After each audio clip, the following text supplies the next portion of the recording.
Good afternoon, everyone. Thank you all for being here. I think, Mary Ellen, do you want to share a little housekeeping about the chat and the Q&A, or would you like me to do that? I'll do it. I started to say a little earlier when Wendy asked the question. This is going to be a very busy, fast-paced webinar, so we shut chat off, and because you're going to have a lot to listen to and look at. But we're happy to look at your questions. Just put them in the Q&A box, which you can locate at the bottom there, and we're going to handle Q&A at the end, pretty much. Great, thank you. So welcome. Welcome to How to Use the Books You Choose, Elevating the Status of Marginalized Identities in Children's Literature Through Classroom Teaching. I'm Andrea Bien. My co-presenter is Laura Jimenez, who is currently muted. I wonder if she'll unmute and say hello. Hello.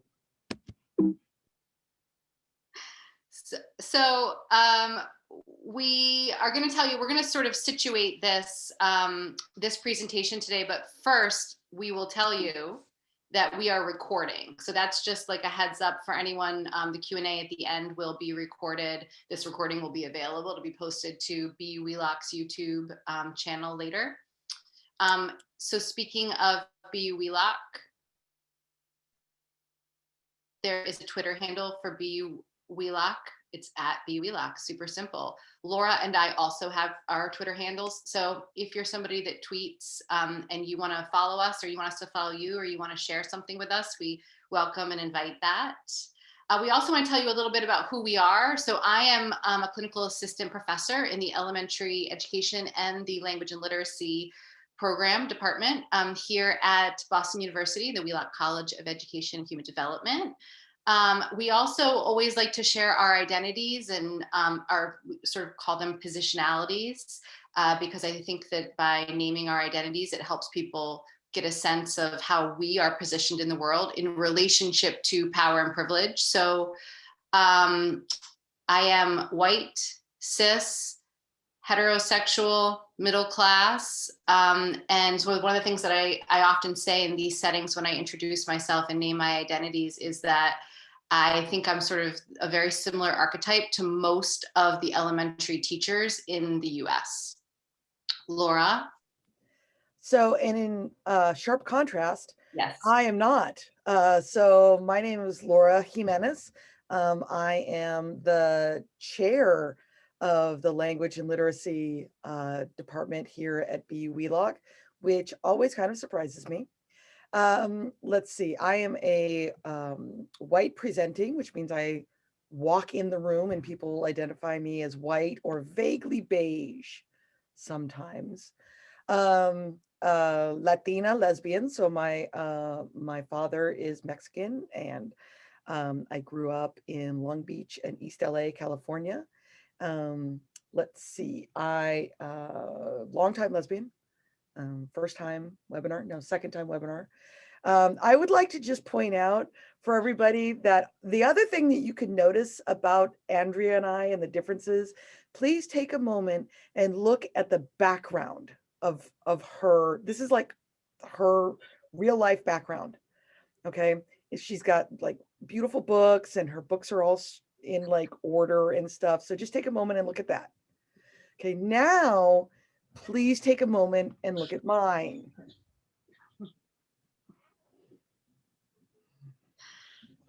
I think that tells you a lot about us. So with no further ado, let's get going. I think it also tells you though why we make a good team, because I think we're very complementary in terms of our way that we move through the world. So we are recording, as I said. Laura is actually gonna situate this webinar if you want to tell everybody what we're doing. So if you saw the first webinar, you can go to your happy place for a moment. If you didn't, then pay attention. Okay, so the first webinar that we did in a series, which is an infinite series because we haven't decided if we're ever going to end because we're loving this, was Skippy John No. And I also have to credit Andrea with all of the titles. She is now the official titler of all of my media events.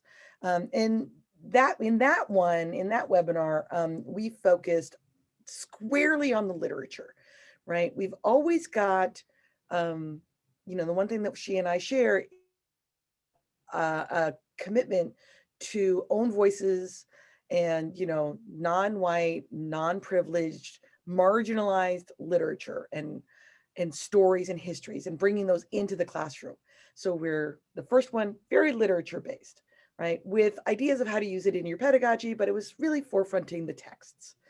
This one today is really forefronting the pedagogy. How do we use, again, these marginalized stories, right? Or these marginalized stories in beautiful literature. How do we use those in a classroom? How do we dig in? And tomorrow, what could you do to bring these stories into your classrooms so you feel more comfortable?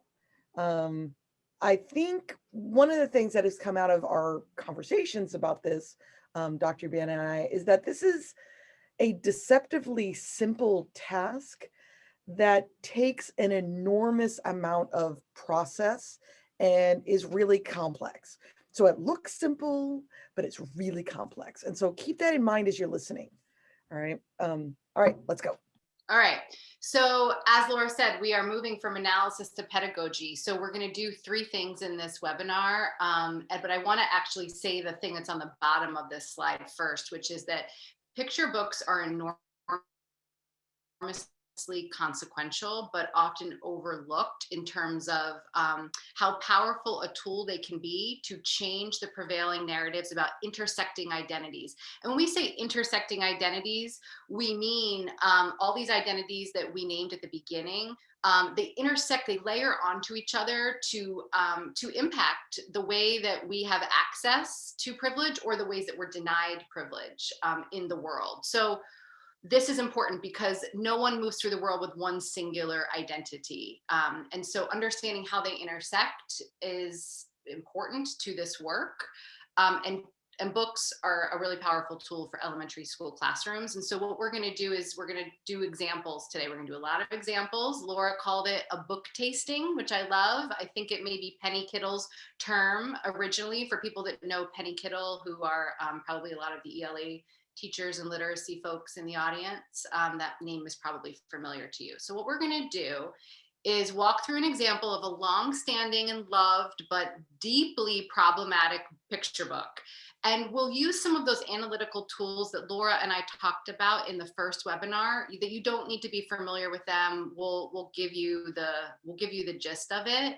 But what we'll do is then suggest alternatives, because the goal isn't just to sort of highlight or elevate the analysis. It's actually to then think about, if we analyze this book, we recognize it as problematic, what are the alternatives that help us to still meet our instructional goals without choosing problematic books?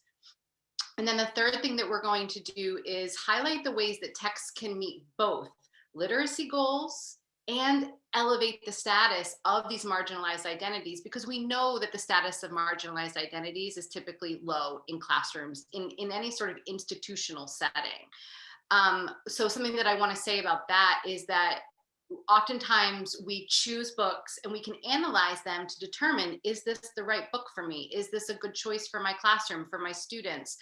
But sometimes I think we don't get beyond thinking about how to use the book for the content of the book, because we want to teach something about social justice, right? We want to teach something about a community or a group of people. But actually, we can use these books to meet our literacy goals so that we are simultaneously elevating the status of the identities that are represented in the books while still enacting standards-based curriculum, right? We're meeting our most robust ELA goals. You don't need to choose between meeting your ELA goals and using great texts. So that's what we're going to talk about today. So scenario number 1. This one is going to be about using ReadAloud books for teaching a specific theme. So if you put yourself into an elementary classroom, common themes we see, particularly let's think about maybe primary classrooms, because the book that we use in the next couple of slides is one we see in 2nd grade classrooms a lot, 1st grade classrooms. So themes like weather and seasons, very common, community, family, friendship. So what are the books that we can use to teach these themes? Well, here's a really common example. We see the rainbow fish. I see it so often. People seem to love this book. A lot of primary grades classrooms, I say here primary grades classrooms, so many primary grades classrooms, and in units about friendship and sharing.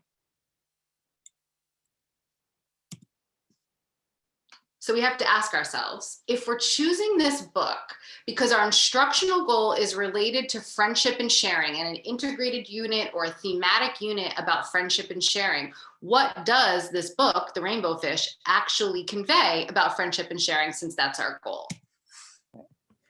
So Andrea and I are, deeply familiar with The Rainbow Fish, but we went back and we looked at it with an eye for analysis on what's being communicated. But so if you're not familiar with Rainbow Fish, though, not a problem. We're going to give you a little synopsis here, right? And so there's this rainbow fish, and his name is okay, it's rainbow fish, and then he's got really pretty scales that look like rainbows, and right, and he's he's prancing around. Okay, but he's not prancing because it's in the water. He's swimming around, and the other fish get kind of jealous because rainbow fish has these rainbow scales, hence the name, and they decide that they're not going to play with him. They're not going to talk with him. They really kind of ostracize him because he's got these rainbow scales, and he goes and talks to this wise octopus about what to do about the fact that he has no friends, and the octopus says, oh, you should share your scales, and then he does that. We'll talk about what he does, and he shares. I'm using a lot of scare quotes. I want to make sure the interpreters get that right. The shares his scales, and then everybody's happy. Woohoo! May I add something? Absolutely. The reason that the other fish don't play with him is because he won't give them his scales. They do ostracize him, and it's because he doesn't think it's reasonable to give his scales away to them in order to gain friendship. So I just wanted to make sure that that was very clear to anyone that's not familiar. So let's talk about what this is really saying. Let's talk about the message. Let's talk about the analysis that in which we see. Now, some people are going to say, well, kids don't see this, but we're going to deal with that in a minute. All right. So the rainbow fish's likability is based solely on his appearance.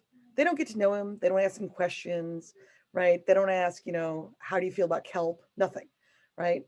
The rainbow fish's worldview, like his own value of himself, is based on his appearance, what he looks like, these rainbow scales, right? Here's where things gets worse, right? It's bad. Now it's going to get worse, right? In order to be happy, rainbow fish must, right? And what rainbow fish wants to be, right? They want to have friends. Perfectly reasonable.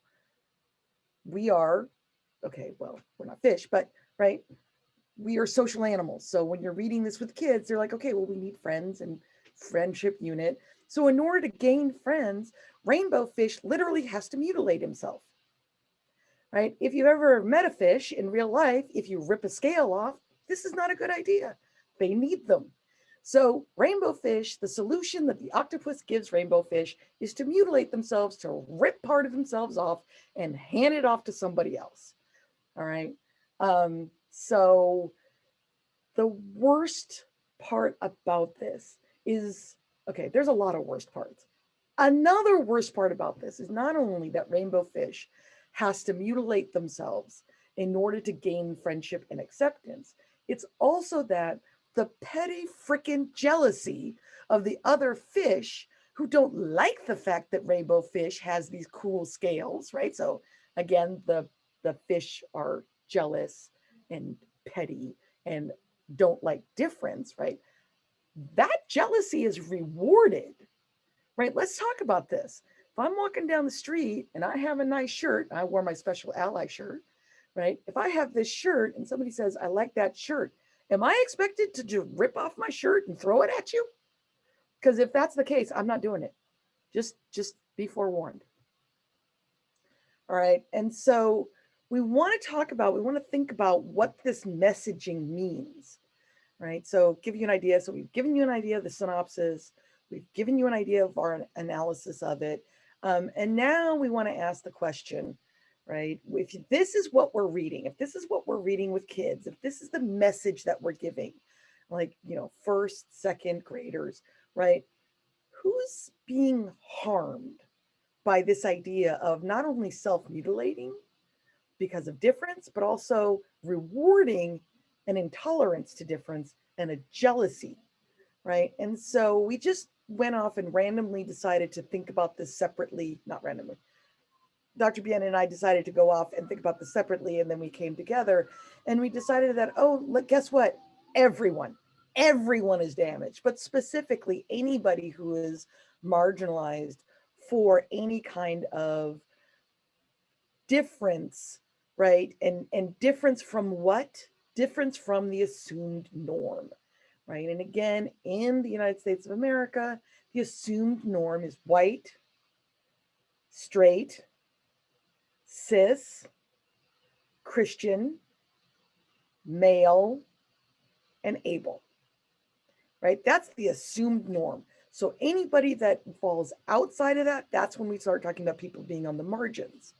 So, right. So anybody with a physical disability, well, that's to be feared or not trusted. Anybody who has any sort of gender performance that doesn't fall squarely into the binary, right?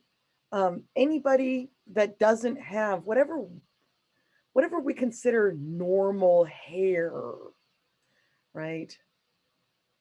And then we started talking about who else might be harmed, right? And it turned out, again, everybody. All right. Can we pull up the next one? Oh, you're muted. I'm muted. So I'm hoping that this is going to be the updated slide. Of course it's not. And I don't know how to refresh when I'm in presenter mode. Naturally. So my apologies for that, but I think we'll just do this a little bit differently. The everything that Laura is saying, what are the messages about friendship and sharing, and the ways that this is so harmful to everyone? We wanted to sort of represent the way that it's all so enmeshed, right? It's you can unmute and share, Laura. For everyone who knows me, and for those of you who don't, I'm a real active listener. And so I have a tendency to do things like, yeah, it's all messy and enmeshed and you can't tear it apart, right? Just as Andrea was saying, we're not the one thing, right? We don't walk in with one identity. Right. So we sort of, in taking these categories of if we look back to this previous image, right? Who is harmed? Everyone is harmed, and particularly people who don't fit into a one-size-fits-all beauty standard. Hi. People right? Well, also the beauty standard is a moving target. Right. So, right, even what does that mean? In this world of the rainbow fish, it's anyone with a shiny, colorful scale, right? And so anybody who's getting this message that there's a beauty standard and I don't fit into it is likely harmed by this messaging. The idea that physical appearance is the most valued quality in a friend, I mean, that harms everyone. That we should compromise and harm our bodies because it's demanded of us, and that we should hide ourselves when people make us feel jealous. These are harmful messages, particularly to send to children. Now, this is the slide that I mentioned. So it's all these things that Laura said. It's Black hair, the politics of Black hair, and the long history of the ways that Black hair has not been, people lose their jobs, right. Kids get kicked out of school. Let's keep in mind, right? The politics of Black hair is not history. It is history in its current events. Right. Right. And that's the horror that Rainbow Fish is literally enacting. It's promoting. right? So if somebody has locks, right? If an African American person in the workplace has locks, that's a problem. Right. Can be fired for, right? Right. So we're reinforced. So that we really, this book does, if you do the analysis and you think really deeply about, okay, I'm using this book to promote friendship and sharing, but the messages that we are conveying when we use this book are that you have to fit into the beauty standard. Anybody that doesn't fit in, so anybody who's trans, non-binary, a physical disability, girls, the like constant body shaming that girls and women are subjected to, that's all reinforced by a message like this. The idea that not only is it our responsibility to appease people who feel jealous, but in some way it's almost our fault, and then we should be harming ourselves, mutilate. You're going to hear Laura say that word mutilate probably a few times, because the idea that Rainbow Fish mutilates himself in order to keep other people happy is such a disturbing message when we really think deeply about it. And so, you know, it's not okay.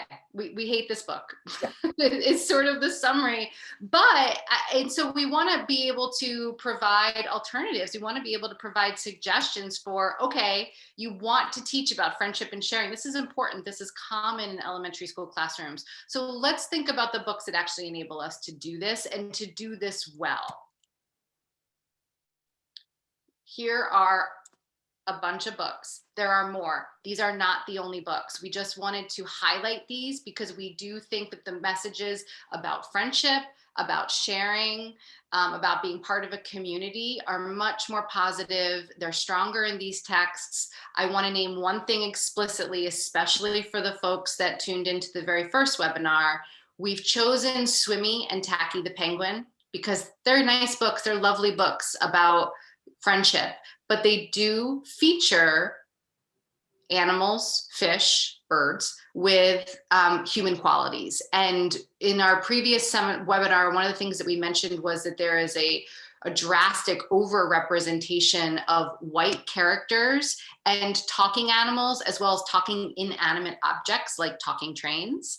In children's literature, there's an under-representation of characters of color and just narratives that feature characters of color. It doesn't have to be about being Black or about being lesbian or about having a physical disability. It's actually just about not seeing characters or storylines in books that feature characters from marginalized identities in any way. So Swimmy and Tacky are great, much better choices than the Rainbow Fish.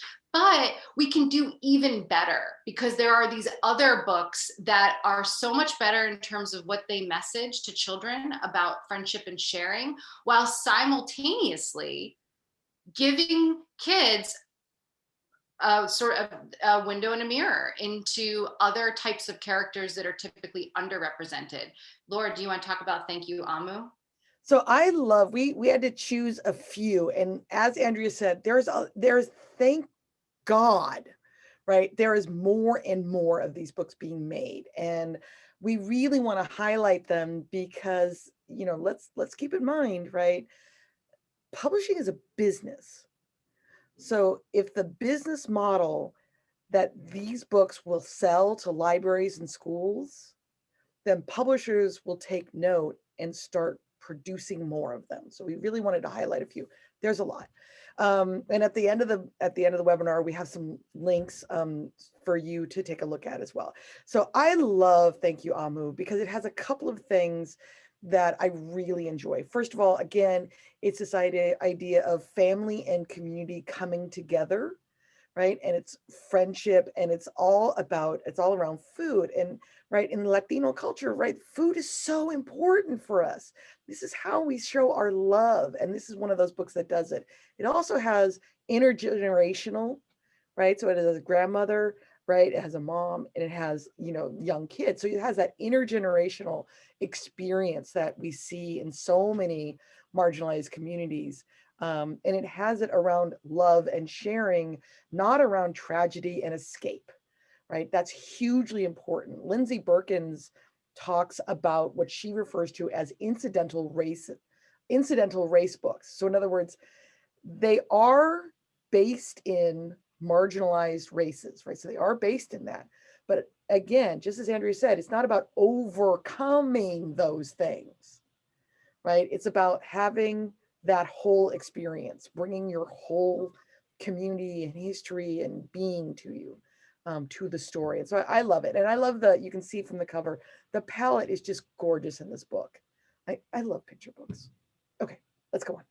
Yeah, well, I'll just tell you real quick about the Hula Hoopin' Queen, because we each got to choose a favorite that we would talk about on this slide. And so the Hula Hoopin' Queen is published by Lee and Low Books, which people may not know about Lee and Low Books because they are a smaller independent publishing house. Is that an appropriate phrase to use? And their books are own voices books, which means that the book was written by an author who shares the same marginalized identities as the characters or the overarching narrative that is represented in the book. Okay. And so Lee and Low Books are own voices books. And then for this reason, they feature tons of characters of color, tons of characters who belong to, who identify, with identities that are typically marginalized in school, especially. Okay. I think part of the reason that intergenerational comment is so important is that this is such an important part of so many communities of color, and it's not always well represented in children's books. And so thank you, Amu and the Hula Hoopin' Queen both represent this, and the Hula Hoopin' Queen, as well as thank you, Amu, are really about also not just intergenerational in terms of family, but the community that you're in, almost like chosen family. So in this book, I'll just give you the briefest synopsis. If you don't know it, you can go online and Google it, and you can have Oprah read it to you. And that is much better than hearing me talk about it. But basically, this little girl wants to be the hula hoop queen of her neighborhood, and she's got other responsibilities because her mom needs to help plan a birthday party for sort of an elder in the community who is like family. And there is a problem with the birthday cake because this little girl is very distracted by the fact that she just wants to be hula hooping. And so when they all get to the party and there's no cake, but there is a lot of talk about hula hooping, it turns out that the older woman whose birthday it is actually the hula hooping queen. And she shows up and shows off her hula hooping skills. What I love about this book is that from start to finish, it is about a little girl that just wants to hula hoop. And ultimately she and her friends and this older woman have the opportunity to really step into their power and enjoy themselves and just hula hoop. They're not asked to shrink themselves. They're not asked not to sort of shine. And that, to me, is I think what bothers me about the rainbow fish. I don't think that little brown girls need any more messages about feeling shame, about having to shrink themselves, about being silenced. Like, we want to encourage and empower young people. And I feel like the Hula Hoopin' Queen does that. All right, scenario number 2, okay? So let's switch gears here from thinking about, we want to teach about friendship and sharing because that is such a content focus, or it's like a thematic focus. And let's think about the actual text and the writing in the text and these processes of English language arts, of reading, of writing. We're going to use some beautiful picture books as mentor texts. So let's take small moments. This is a really common focus for writing instruction in elementary school classrooms. Many, many young children write small moments stories, right? Because we want to basically help kids learn to sort of zoom in and tell rich, detailed stories, right? Rather than kind of give a swath of a big, huge event that is sort of surface, right? And so the most common mentor texts that I find that are used in classrooms for small moments are The Shortcut by Donald Cruz or Fireflies by Julie Brinklow. They're both great.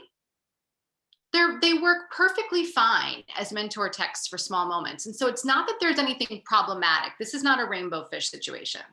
There's nothing problematic about these books, but Fireflies was written in 1985. Okay. And The Shortcut by Donald Cruz was written in 1992. So if for no other reason, we could just update our choices, right? But we also could feature a book like Jabari Jumps, which I actually have here. You have a picture of it, but we love this book. And part of the reason that I encourage teachers to use Jabari Jumps as a small moments mentor text is because it does the same thing that Shortcut and Fireflies do in terms of providing an example of a small moment. So there's lots that students can look to in this book and sort of lift and learn from as authors, but it also features a Black father-son relationship, a positive Black father-son relationship. This is not the relationship that is typically represented in books or even in media. We need more of those representations, and this does that. It's also a little Black boy in an everyday situation. He's at the public pool and he's nervous because he wants to jump off the diving board. Okay, this is just a very relevant story to little kids, right? And so I love this because it's an everyday story that so many people can relate to. The character just happens to be a Black boy, and that in and of itself is such a powerful move because it very simply contributes to the disruption of this stereotype about Black boys and Black boys being troublemakers and Black boys being scary or dangerous. I also want to say that, and I just want to emphasize, we're not saying you need to get rid of Fireflies or Shortcuts. We're not hating on those books. We're saying there are also newer books, right? We're saying that this is an also, an and, right? You could do text choices, right? You could bring all three books in and use them all, right? Giving kids choice at a very young age is only good. So I just wanted to add that on. All right, go.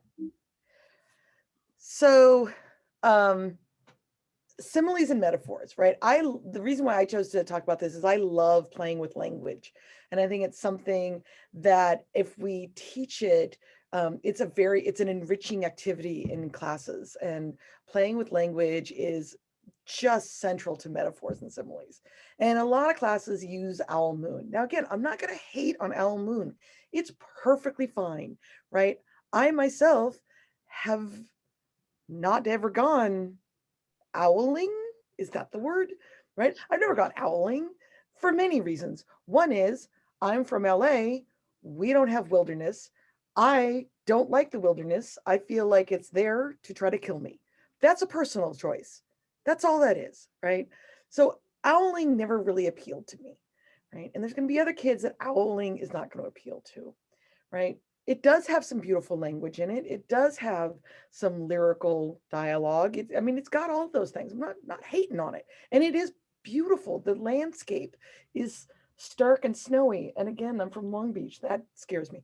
There's a lot of things that I don't like about the movie, right? But, right, what if you also brought in Fry Bread, right? Fry Bread is this gorgeous book, right, about this family making fry bread, right, which is a Native American fried dough. It's fry bread. Again, the title is not subtle, right? But it shows a grandma and a whole bunch of kids. It's intergenerational, right? And I think, do we have a line from it?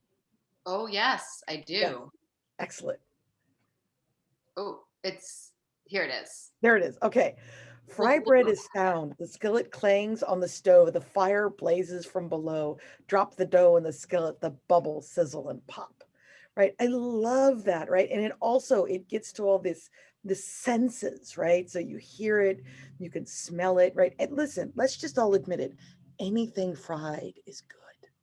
Right. And so that is just, and I got to say, part of the reason why I love this book is that the author, Kevin, he worked really hard on getting the end papers to represent both sovereign nations, bands, and what are they called? They're like, they're Native American communities that are not federally recognized. Yeah, and unrecognized communities and nations on it. It's just listed, and it really gives you this idea that the Indigenous communities are in the here and now, and not the there and then.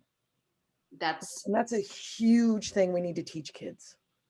Yeah, that's such an important point. And I want to, I'm going to go back. I made her go forward. I made her. Yeah, that's okay. Yeah, I know. That's okay. We're going to jump around a little bit. That's okay. So one thing that I want to say that's on the top of this slide is that similes and metaphors, yeah, so fun. Playing with language is so fun. Kids love to play with language. They're really good at it if we give them the space to do that, right? It's also in the standards. It's in the Common Core standards for 4th and 5th grade. Demonstrate understanding of figurative language, word relationships, and nuances in word meanings, okay? And part of that, sort of the substandard, is explain the meaning of simple similes and metaphors, like pretty as a picture, in context. Owl Moon really is beautiful. I love it. I love it for sensory details. Again, not a rainbow fish situation. We love Owl Moon, but owling, I want to share with you all the note that Laura has in the notes. Choosing better books doesn't mean you hate owling. It just means that you're growing. It's like the most Laura statement. And so, right, owling, not really probably a familiar family outing for most people. But cooking with your family is. And so I love these books together.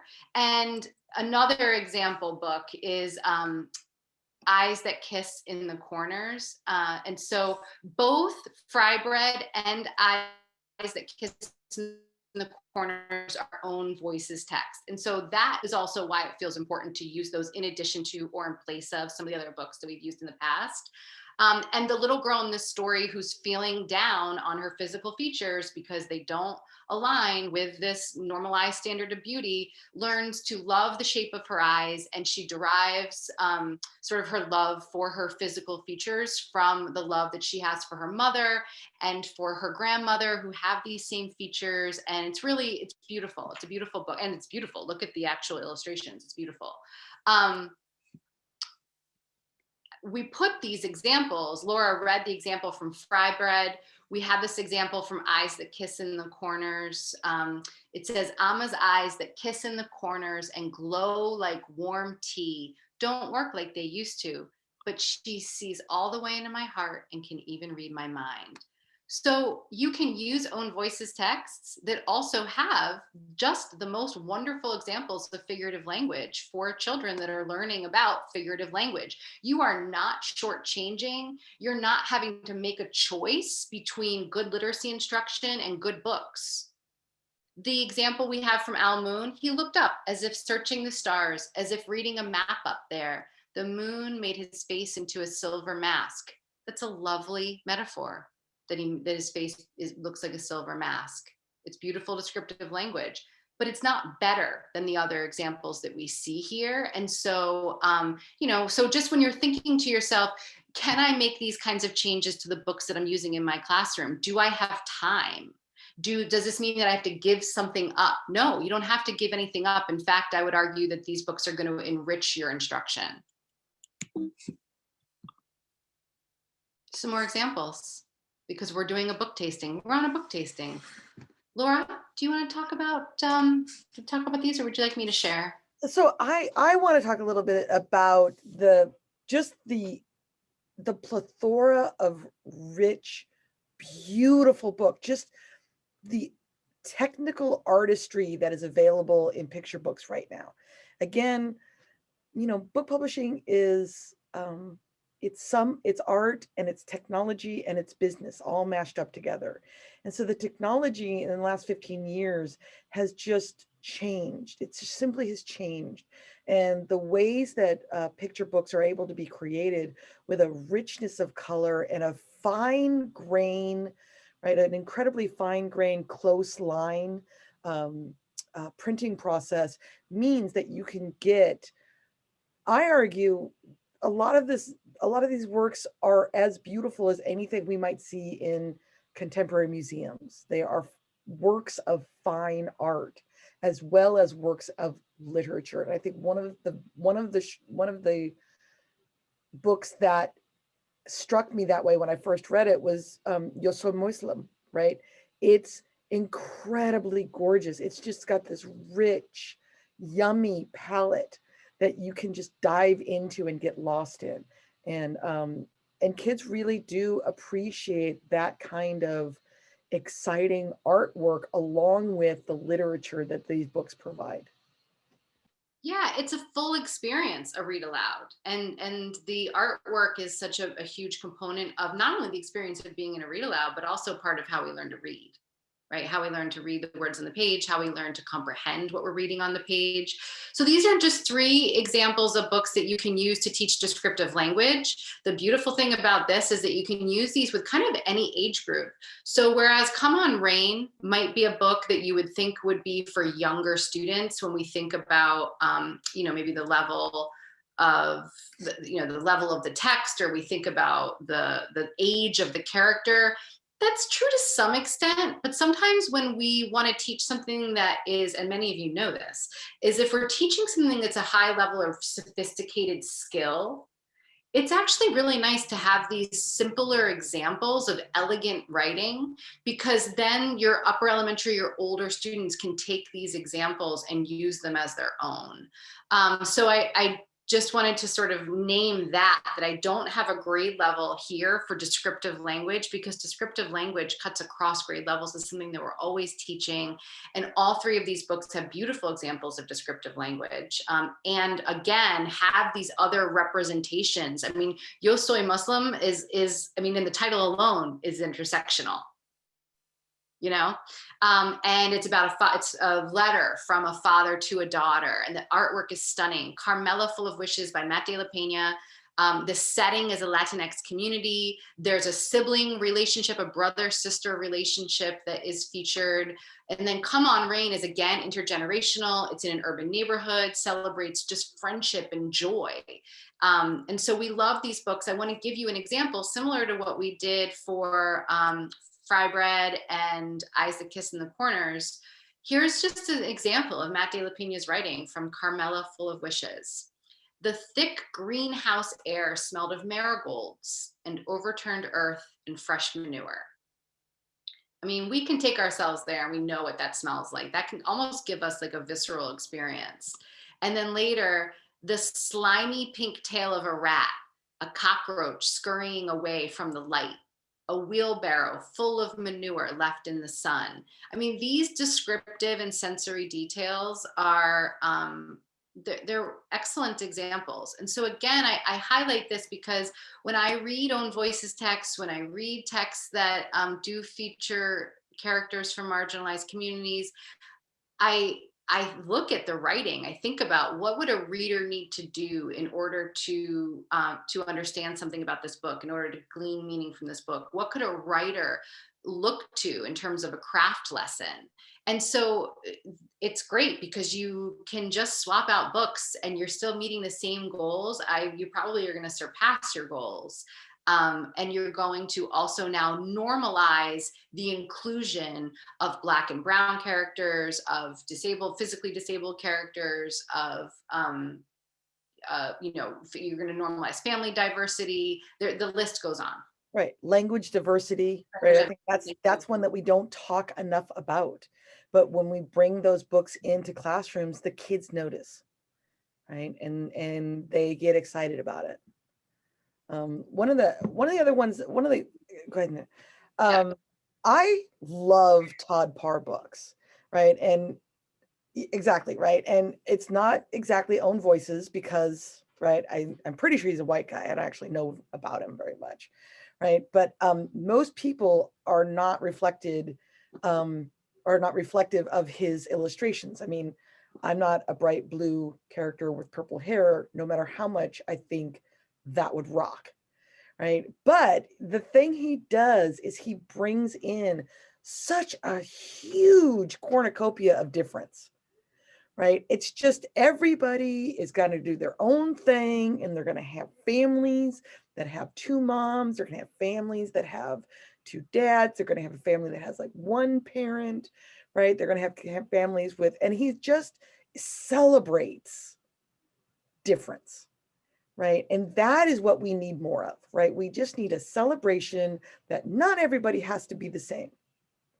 right? And at the same time, right? These are they're great for those first early readers, right? They're fabulous. He's very good at using, right, text that is accessible for kids. And it's fun to read, right? It's fun for kids to find their families in these books, right? So again, we're going to talk about Sims Bishop a lot, right? Every single webinar she's going to come up. Dr. Sims Bishop, right? She is the grandmother of windows, mirrors, and sliding glass doors, right? And what that means is, right, so if you've got a window into another experience, it means you can see it. You can't necessarily touch it, but you can witness it. If the experience that you're seeing is authentic, right? Not exactly true, but it rings authentic, right? It's not just a bunch of racist tropes strung together in a narrative, right? Then somebody gets a chance to learn about that other community, right? Mirrors, on the other hand, is, well, okay, again, right? We very simple in our naming in academia, right? Mirrors reflect your experience and you recognize that, right? I can't tell you how important that is. As a Latina lesbian, I did not see myself reflected in a book until I was 47 years old. Okay, Julia Takes a Breath is the first time I ever saw that in a book. I ever saw a Latina lesbian, and a fat Latina lesbian, as a matter of fact, right, in a book. That's too long. What that tells me is that my experience, my identity, my place in the world is not worthy of inclusion in literature. What Todd Parr tells little kids is that their world, their experiences are worthy of being in a book, right? I need you to understand that that's what we're talking about. Self-worth. It is important what we allow kids to see in books. And the books we bring into the classroom show them what we as teachers value. That's my little sermon about Todd Parr. Yes, I will add, I mean, we could say the same. We're going to look at, beautiful Hair Love, which also, so if you haven't read it, please find it and read it. And also there's the short that won an Oscar, I think. Yeah. It won an Oscar. Award. Yeah. So you got 6 minutes and you've got time. So I just want to say, yes, the idea that we need to send the messages to kids that they are worthy of being included in the books that we read in our classrooms. This is important. It's also important for the kids that always see themselves in the books to see other representations. Whiteness is everywhere. And so when all we ever see are white characters and really white stories in texts, it just becomes normal, and it becomes just the expectation that whiteness is included and everything else is excluded.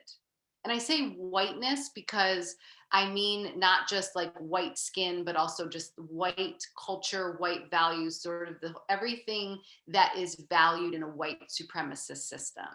Okay, which is what we're living in, and certainly what influences schools. So it's just important for everyone to see other representations in texts, because we maybe it destabilizes whiteness, right? It means that we shouldn't take for granted that we would always expect to see a white character or a white story. There are many other stories to tell and to share, and that should be the norm, which is why I often advocate for using books like Hair Love, like Carmela Full of Wishes, like Come on Rain, anything by Todd Parr, because we now are saying we're going to use this book to actually just teach about ELA. It's not always about, now it's social justice time. Okay, using books to think about the content of the book and what we can learn about intersectional identities is important. It is, but social justice work needs to be integrated into our classroom instruction. It's not separate. It's not an add-on, right? It's that the books that we use to teach about writing craft can be written by authors of color, about Black and Indigenous communities, right? I mean, that's one example. It's not always white authors and white characters. And I want to say one of the things, we worried a little bit but I'll say I worried a little bit about the fact that this webinar was going to be during Black History Month, because we are featuring a lot of African-American authors. And we want to make sure you understand, don't isolate the African-American authors to February. Okay, so we also don't want to essentialize, right? So Joel Christian Gill, who is a fabulous graphic novel author, he says, 28 days are not enough. In other words, Hair Love is a great story to have in February. Hair Love is also a great story to have in March or September or whenevs, right? Because it's a great story. It's also a fabulous story to talk about class, right? So when I read this in a second grade class, I asked them, what kind of house do you see, right? She's got a lot of rooms, right? She has an iPad that she can watch, right? Her mom is, spoiler, right? There's a thing, her mom's got a thing, and then she has the care that she needs. I'm trying not to spoil it, right? So her mom gets the care that she needs. That's an enormous, right? That's a privilege. And you can talk about that with the kids, right? You can talk about kids about economic privilege and race, right? You could do this together and talk about friendship and talk about sharing and talk about, figurative language and point of view. All of this can be done stacked up on each other. Okay, let's get to Kat saying. Yeah, I'm just going to say, so I want to leave like 5 minutes for questions, and I think we're about at that spot. So I just will tell you. Kat saying, thank you. Yeah. We'll share these. We can share these slides. We'll find a way to do that. We are happy to do that. But just FYI, other beautiful books, because we're on a book tasting. Amy Wu and the Perfect Bow. You can also look this up, and Kat Zhang, who wrote this book, will read it to you and tell you a little bit about why she wrote it. I mean, what's better than that? This is also an Own Voices text, and look how adorable it is. Okay. If you want to celebrate difference, here are some beautiful books for celebrating difference. Read by Michael Hall. We have Todd Parr, of course. Sparkle Boy by Leslie Newman. Also Lee and Low, also an Own Voices text. We're on the resource page. So we have lots of books. These were just some of the ones we tried to highlight. Here's resources. I don't know if Laura knows I put this in this morning, but some of the slides are updated, and the ones, of course, that she wanted to be updated weren't. But in the most recent issue of Language Arts, which is a really practitioner-focused journal that is published by the National Council of Teachers of English, NCTE, the whole issue is about multiple identities, intersectional identities, and literacy. And Laura has this column called Mirrors and Windows with Text and Readers. The story that she just shared about working with the second graders and showing them Hair Love is talked about, and it's short and really accessible, and I think would be interesting to anybody who's interested in the topic of the webinar. So I'll just give a little shout out to track that down and read it. And then we have lots of links, but we want to take your questions. So I'm going to actually unshare so I can see them. All right. Oh, CIS. What does CIS stand for? Someone asked. Good question. Thank you for asking. So it's spelled CIS, and that I'm cis because I read as female and I identify as female. So I don't know, Laura, if you have a better way of explaining this, but basically it means that the gender that you're assigned gender, the gender that you present to the world, and the gender that you sort of claim or own as part of your identity are all the same. Do you want to explain that differently? I think you did a great job. All right. Yeah. So I am female. Assigned at birth is the gender that you present and perform. Yes. That I choose. Yes. Thank you. Will you provide a link for the slides? We will. I don't know how, but we definitely will, because I'm certain that Mary Ellen knows how. That is, I think, my thought. What about alternate endings. I have been helping early teachers avoid the rainbow fish for some time. Thank you, anonymous attendee. Oh, Laura, there's a comment here about Sims Bishop and about intentional versus incidental diversity. Right. So Sims Bishop work she was talking about incidental but she referred to diversity, and she had a larger lens at the time she was writing.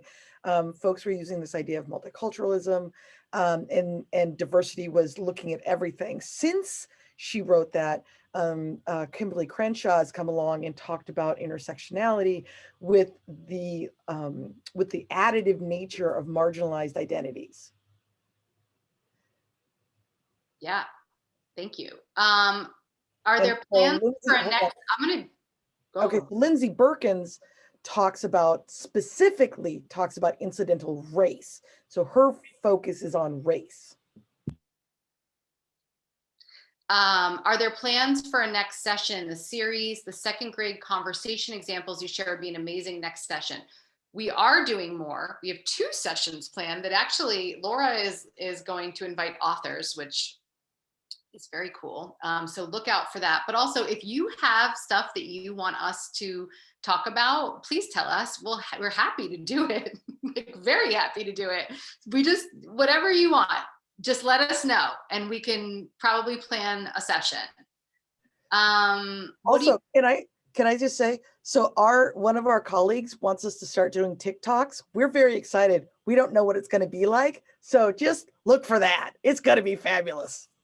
Yeah, that's coming. Follow BU WheeLock on Twitter and on TikTok, apparently, because that's where they will be eventually. It's 4 o'clock on the dot. Do we keep going or do we wrap it?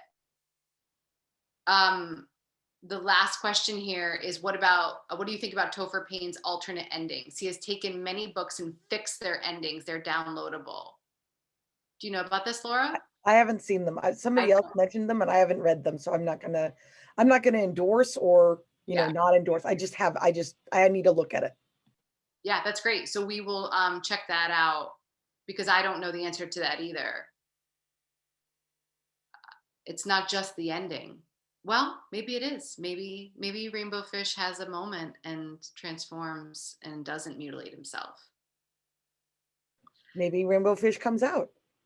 Who knows? Yep. Would you share the resources page again? Yes. Yeah, we'll share the slides. And often we also post this stuff on our Twitter pages. Right. We do. Okay, and then Mary Ellen is saying something that I don't understand. Okay, she's saying there's a chat that she's got, and when people use initials, I'm lost. But she says she's going to email the slide deck out. So excellent, thank you. So I think we're done, and we're the people that can't leave parties. So the likelihood is of being able to elegantly shut this down it's not going to happen, people. Great, we'll shut it down. It just won't be elegant. Yeah, exactly. No, we're so thrilled that everyone came, and please, if you have ideas or questions, don't hesitate to reach out to us, because we're really happy to be responsive. And the webinar will be posted, and then you can share it out. Yep.